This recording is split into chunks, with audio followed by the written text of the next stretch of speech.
Hello beautiful people and welcome back to another episode of Mental Health Mondays. If you're new here, my name is Maddie and every Monday I make a video on any topic to do with mental health. Today I thought I would talk about getting out of a relapse. So last year I uploaded this vlog which said that I'd crashed. It's kind of like a yearly occurrence for me, but like towards the end of the year, like November, December, I always seem to relapse. Last year I relapsed particularly hard, but I feel like somehow I've managed to pull myself out of that place. It was not great for me. I went back to self-harm, which I hadn't done in years. My moods were literally all over the place. It was exhausting, and for the most part I was just really depressed and full of self-loathing, and I just kind of was like, why am I even bothering fighting anymore? It was just a really big hit for me because I thought I would be able to tackle it and I wasn't. But yeah, I literally have a list of things that help me get through a relapse. I don't know if anyone else is the same, but when I'm going through a relapse with my mental health, I forget all of the techniques that I've learned from the past. Like, I mean, I've been in therapy for like 6 years now. I forget everything. My mind goes blank, and for me, I suffer really badly with disassociation. So yeah, I kind of like to have it written down to remind me, even if I don't believe it at the time. So I'm basically just gonna go through my list in the hope that if you are going through a relapse, hopefully we can help you take some steps to get out of it. It happens to us all. Even when you feel like you've pretty much tackled your mental illness, it then comes back for around 2,000,005. Okay, so let's just get into the tips. Tip number 1, and this is important, remind yourself that it is okay to feel this way. Often when I get into a relapse, I kind of resist it for a while and try and pretend that that is not how I'm feeling, because it's kind of like a pride thing. I almost think I've battled like BPD, well, for like most of my life, but I've had serious mental health issues for the past 6 years, and I feel like I've made so much progress. So like, then if I relapse, it's kind of like, I don't know, it's a real knock in confidence. So it's really hard for me to accept. But tip number 1 is to just accept that this is the way that you're feeling right now, and trying to fight it is not going to help. Number 2, you've done it before and you can do it again. So obviously this video is titled Relapse. This is not the type of video that you're going to be watching if you're kind of new to mental health and this is the first time you've kind of tackled issues to do with mental health. If you're watching this video, it means that you have had issues before, you've got better, and then you're going back downhill. That is what mental health recovery is like. Recovery is not linear. It's up and down, it's round and round, it's all over the place. You are literally living proof that you have survived it. You have got through it before. I literally don't know how I'm alive today. I didn't think I would be, but I always think I've got through that so I can get through whatever it is now. Tip number 3 is an acronym. My psychiatrist taught this to me and I think it's really useful. So it is RAIN, R-A-I-N. So the R is for recognizing the feeling, so recognizing how you feel. The A, like we talked about, is to accept it. The I is to investigate why you feel this way. So you've got to do a little bit of delving into and asking yourself why, and then is your chance to ask yourself if you're being reasonable with these thoughts or are they irrational. And the final one, N, is not identifying with the emotion. Remember that you can think things, you can feel things, but you don't have to be all consumed by it. Think of the emotion as almost something separate to you. So write that acronym down because I feel like that's really useful to have when you're getting into overthinking. Number 4 is to learn your triggers. This is so important for so many reasons.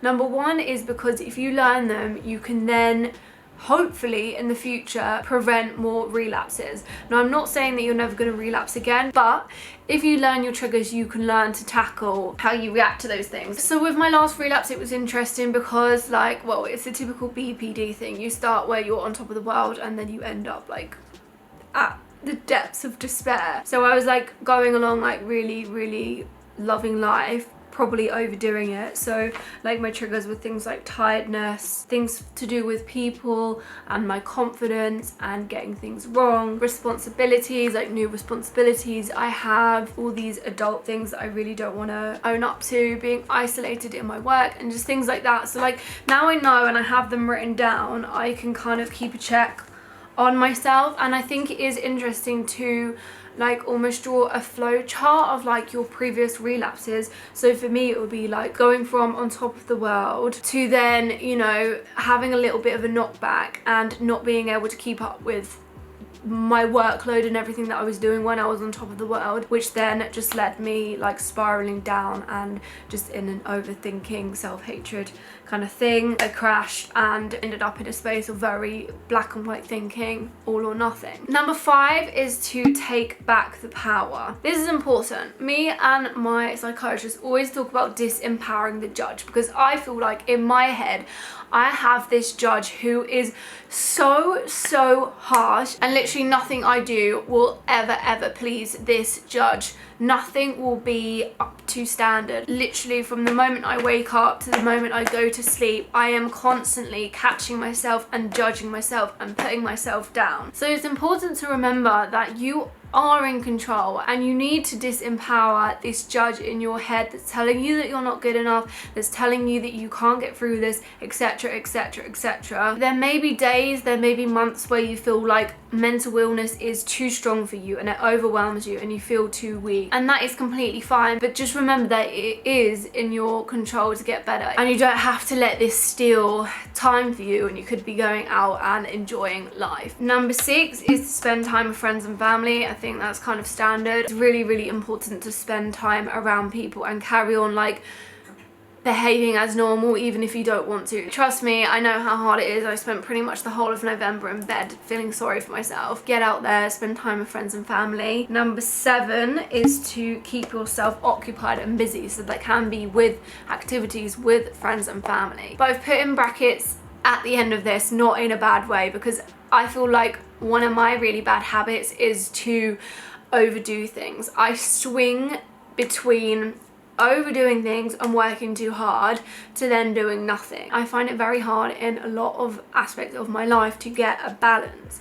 So like keep yourself occupied, but obviously don't be like doing so much that you're manic to then come crashing back down. This doesn't even have to be like leaving the house. I like to do things that distract me, but make sure you are distracted and you're not sat there overthinking. Things like Netflix. I like to read and do puzzles. Number 8, exercise, eat well, sleep well.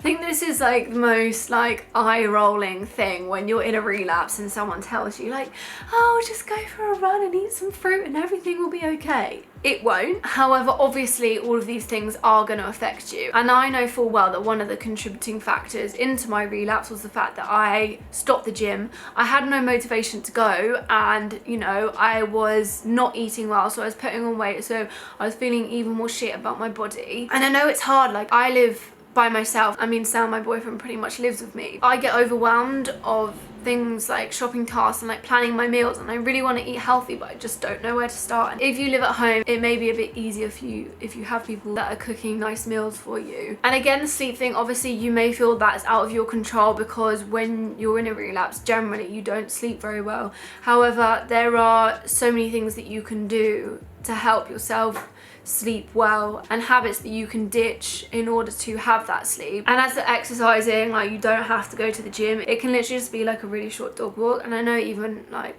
I didn't even want to walk my dog, so Sam was having to do that for me every day, as well as like cook for me, clean for me, look after me, basically be my carer. So props to him for doing that. Number 9 is to write your thoughts down. I think this is so important when your mind just feels very overwhelmed and like there's so much going on.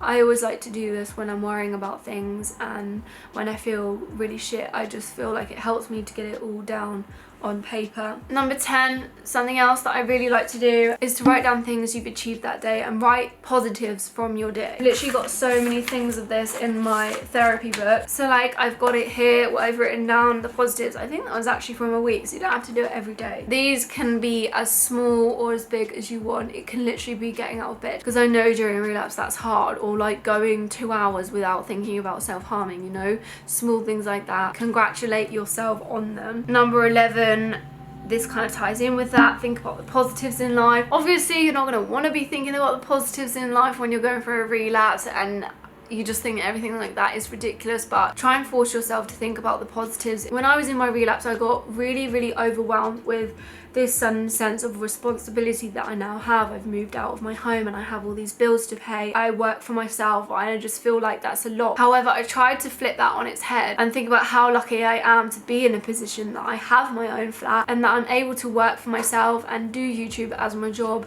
and that I have an amazing family and friends and everything. Point number 12 ties in with this, and that is to not wallow in self-pity. I'm going to be blunt with you, self-pity is not going to get you anywhere, and that's what you're doing when you're relapsing, is you're lying there feeling sorry for yourself, woe is me. But with that attitude, you're literally not going to achieve anything. And like, I went a long time feeling sorry for myself and thinking, oh, like, why is this happening to me? Because I do question that a lot with my relapses. I think, why is this happening to me? But instead I like to turn that into, what is this trying to teach me? And I think my last relapse was trying to teach me to take better care of myself and try my best to balance things a bit more. What I do to combat self-pity is think about all of the good things that are in my life. One thing I've realized is that I like to compare myself to people who I deem to be above me in some aspect, and that is like a normal thing to do, but I do it really unhealthily. So that may be someone who earns more money than me,